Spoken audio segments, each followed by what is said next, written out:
हाँ, इन वीडियो में पाण पढ़ंदासीं फोटोसिंथेटिक पिगमेंट्स के बारे में। इन्हनि जो रोल छा आहे पंहिंजे फोटोसिंथेसिस वारे प्रोसेस में।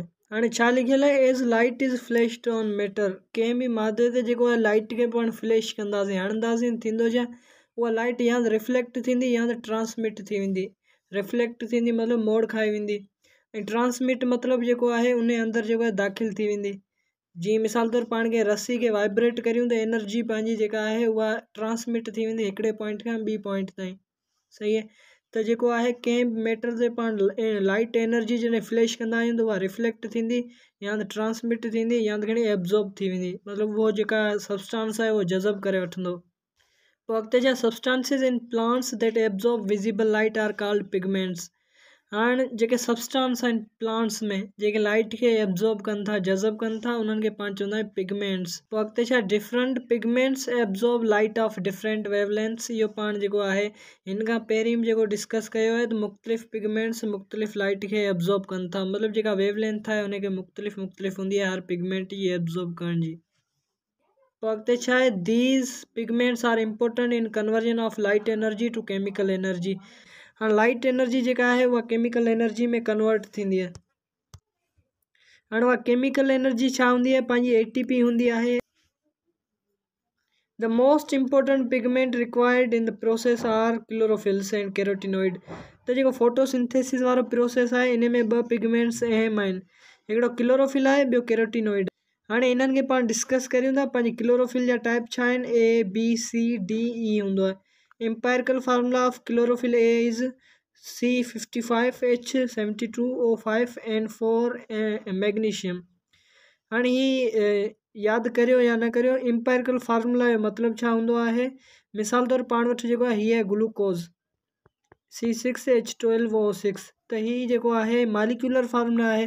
त हिन में हिन जो जेको ग्लूकोज़ जो एम्पायरिकल फार्मूला छा हूंदो आहे, उहो हूंदो आहे CH2O।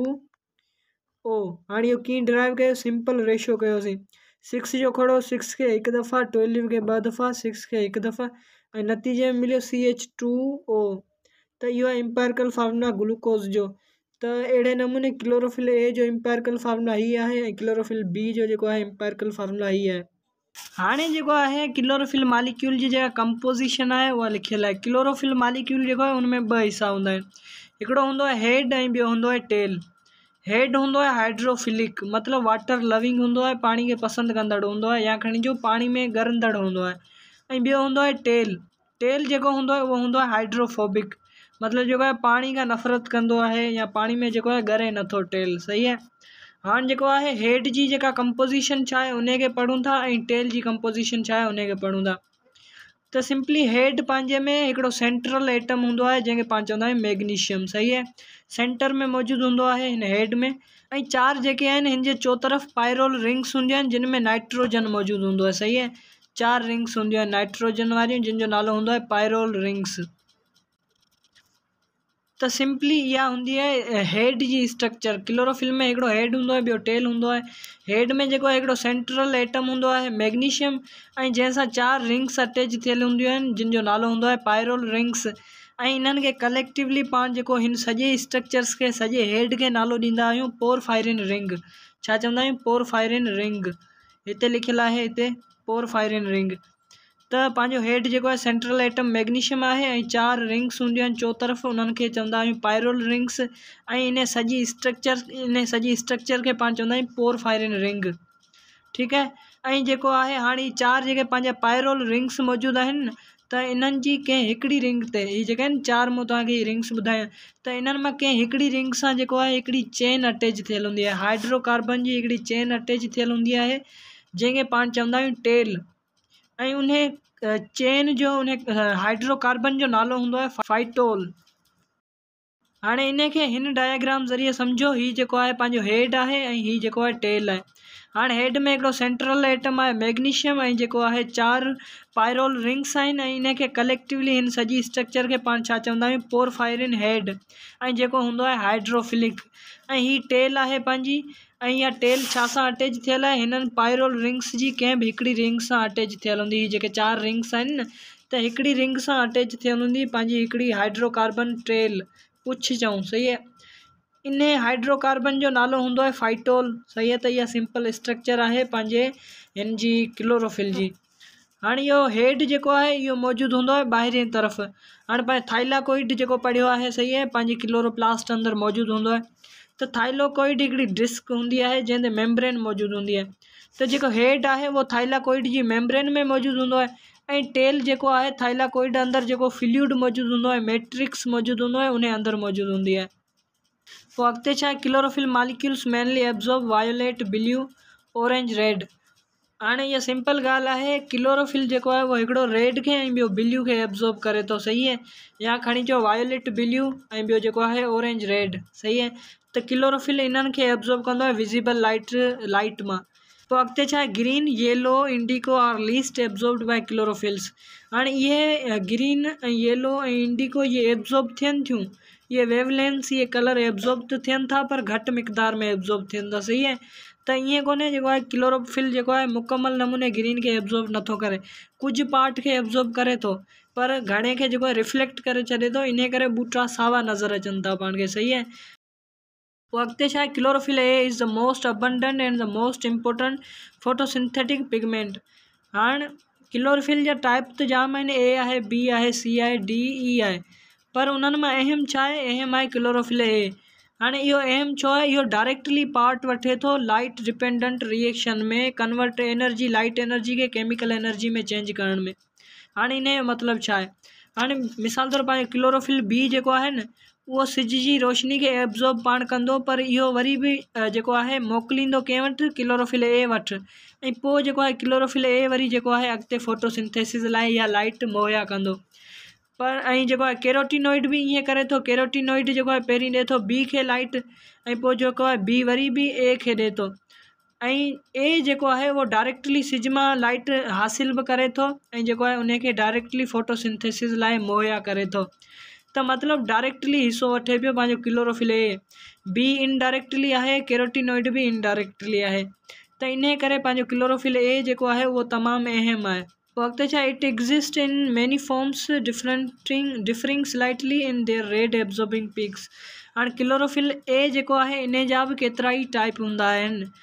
टाइप कहिड़े हिसाब सां हूंदा आहिनि, त इहे रेड जेको हूंदो आहे न पंहिंजी विजिबल लाइट जो हिसो, त उन में बि वेवलेंथ्स हूंदियूं आहिनि, त उन जा मुख़्तलिफ़ हिसा जेके आहिनि एब्जॉर्ब कंदा आहिनि क्लोरोफिल ए जा मुख़्तलिफ़ टाइप। मिसाल तौरु को अहिड़ो पंहिंजो क्लोरोफिल ए हूंदो जेको 670 नैनोमीटर खे एब्जॉर्ब कंदो, को 680 खे, को 690 खे, को 700 खे। त क्लोरोफिल ए जा बि टाइप हूंदा आहिनि, कहिड़े हिसाब सां उहे रेड लाइट जूं मुख़्तलिफ़ जेके आहिनि वेवलेंथ्स एब्जॉर्ब कनि था। पोइ अॻिते छा आहे, chlorophyll B is found along with chlorophyll A in all green plants and green algae. हाणे ग्रीन प्लांट्स ऐं एल्गी में जेको आहे क्लोरोफिल ए सां गॾु क्लोरोफिल बी भी मिले थो। सही आहे, त इहा सिंपल ॻाल्हि आहे। हाणे हलूं था कैरोटीनॉइड्स ते।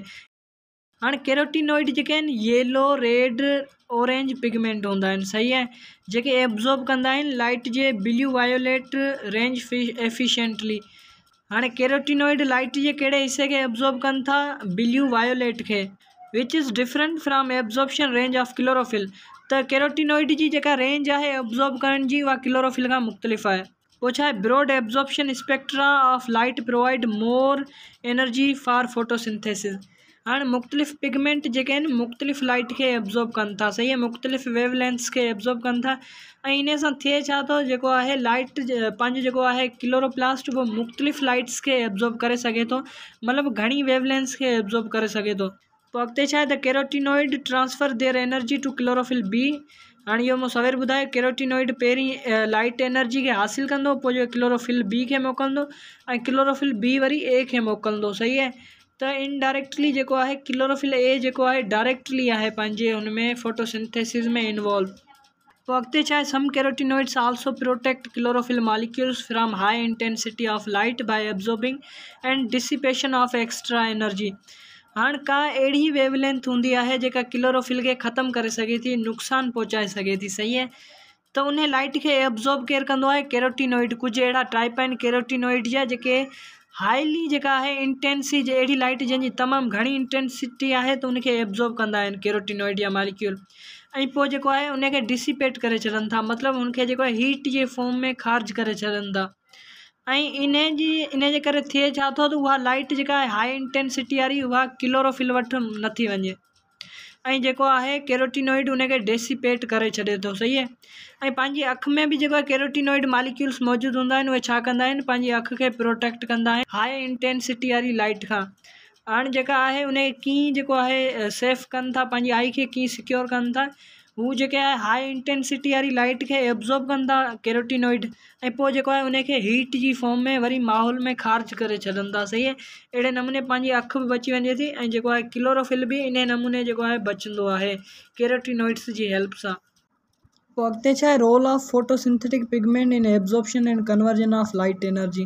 हाणे हीअ बि कुझु लिखियलु आहे, इनखे पढ़ूं था।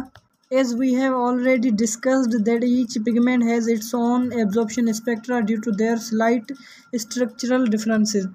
हाणे जेके बि पिगमेंट्स आहिनि हुननि जी स्ट्रक्चर डिफरेंट हूंदी आहे। स्ट्रक्चर डिफरेंट हुजण जे करे जेको आहे, स्ट्रक्चर जो मतिलबु हुननि में एटम्स जेके आहिनि उहे मुख़्तलिफ़ नमूने सां अरेंज थियल हूंदा आहिनि, तरतीब थियल हूंदा आहिनि। उन जे करे उहे जेके आहिनि मुख़्तलिफ़ वेवलेंथ्स खे जेको आहे एब्जॉर्ब कंदा आहिनि। अॻिते छा आहे, the light of same wavelength are not absorbed by chlorophyll but very effectively absorbed by chlorophyll B and vice versa. हाणे क्लोरोफिल जेको ए आहे उहो जेको आहे लाज़मी न आहे त क्लोरोफिल बी वारी वेवलेंथ खे एब्जॉर्ब करे। सही आहे। त जेको आहे ॿिन्ही जी वेवलेंथ मुख़्तलिफ़ हूंदी आहे। क्लोरोफिल ए हिकिड़ी वेवलेंथ खे एब्जॉर्ब करे थो त क्लोरोफिल बी जेको आहे ॿी खे करे थो। सही आहे। हाणे such differences in structure of different pigments increase the range of wavelengths which are absorbed by different pigments. हाणे जेको आहे डिफरेंट जीअं मिसाल तौरु पाण जा आहिनि, पाण खे 4-5 कमु करणा आहिनि, पर सभु जेके आहिनि मिली करे हिकिड़ो कमु कंदा, सिर्फ़ु थींदो ई हिकिड़ो कमु। सही आहे। पर जेकॾहिं सभु माण्हू जेके आहिनि उन्हनि 5 कमनि खे अलॻि अलॻि वेही कनि त जेको आहे उहे कमु 5 ई थी वेंदा। अहिड़े नमूने जेको आहे सभु पिगमेंट मुख़्तलिफ़ रेंजिस खे एब्जॉर्ब कनि था। सही आहे। ऐं इन नमूने जेको आहे प्लांट खे मुख़्तलिफ़ रेंज मिलनि थियूं, घणी एनर्जी मिले थी। सही आहे। पोइ अॻिते छा आहे, all accessory pigments transfer the energy to chlorophyll A then to photosynthesis for conversion through photosystems already discussed above. हाणे इहो छा हुजे, इहा सिंपल ॻाल्हि आहे जेका पाण मथे डिस्कस कईसीं त जेको आहे की ॿिया पिगमेंट्स जेके बि आहिनि उहे क्लोरोफिल ए खे एनर्जी ॾियनि था ऐं पोइ क्लोरोफिल ए जेको आहे उहो एनर्जी खे फोटोसिंथेसिस लाइ मुहैया करे थो।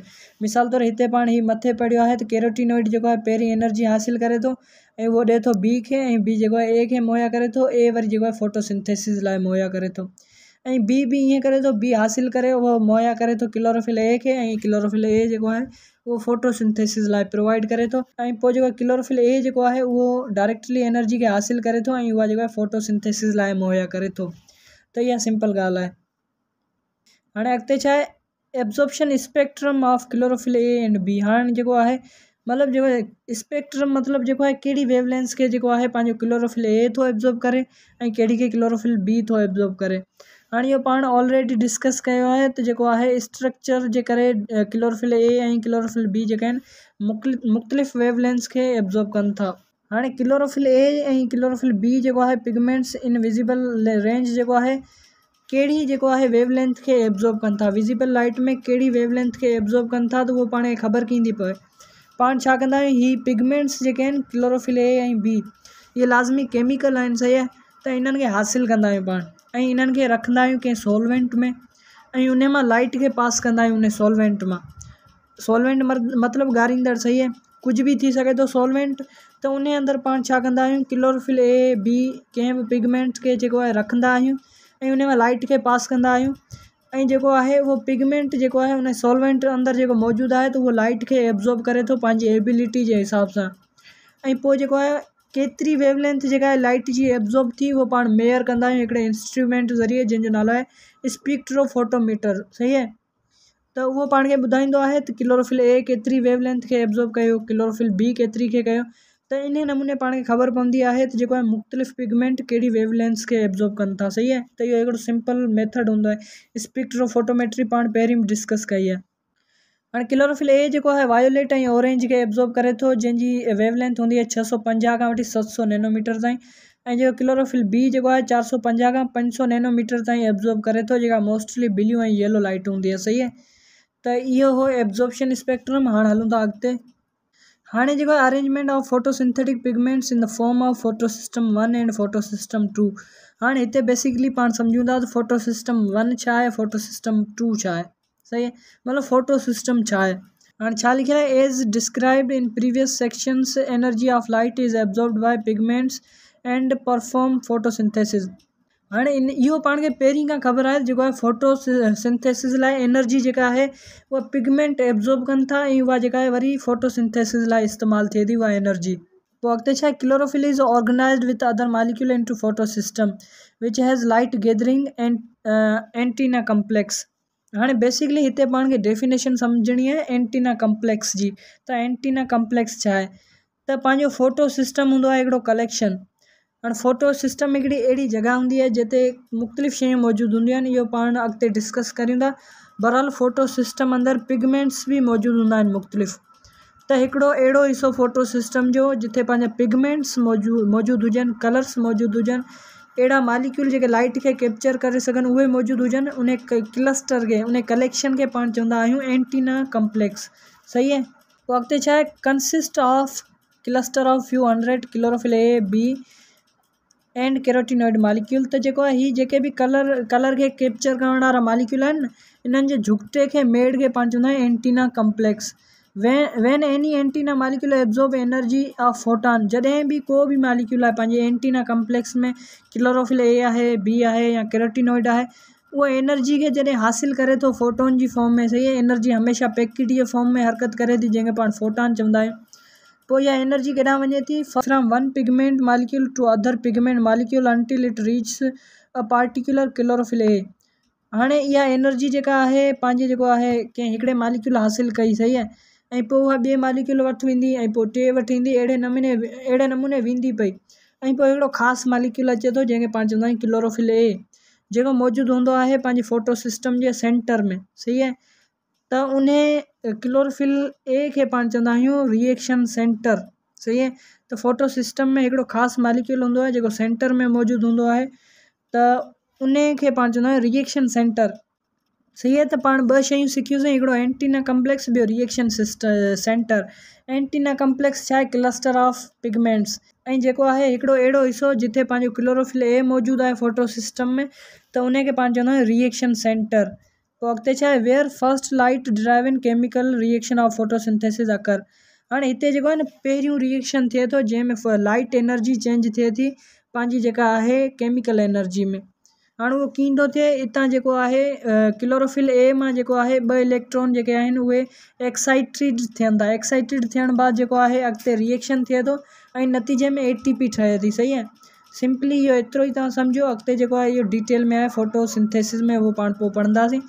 त पाण हिते ॿ शयूं सिखियूंसीं। जेको फोटो सिस्टम आहे उन में ॿ हिसा हूंदा आहिनि, हिकिड़ो antenna complex cluster of pigments ऐं ॿियो हूंदो आहे रिएक्शन सेंटर। हिकिड़ो अहिड़ो हिसो हूंदो आहे जंहिंमें क्लोरोफिल ए मौजूदु हूंदो आहे। सही आहे, रिएक्शन सेंटर में छा हूंदो आहे, हिकिड़ो या मोर मालिक्यूल हूंदा आहिनि कहिड़ा, क्लोरोफिल ए जा, ऐं उन सां गॾु जेको इलेक्ट्रॉन कैरियर बि मौजूदु हूंदा आहिनि। इलेक्ट्रॉन कैरियर छा हूंदा आहिनि, हिकिड़ा अहिड़ा सब्सटेंसिस हूंदा आहिनि जेके इलेक्ट्रॉन खे जेको आहे कैरी कंदा आहिनि, हिकिड़ी जॻह खां ॿी जॻह ताईं पहुचाईंदा आहिनि इलेक्ट्रॉन्स खे।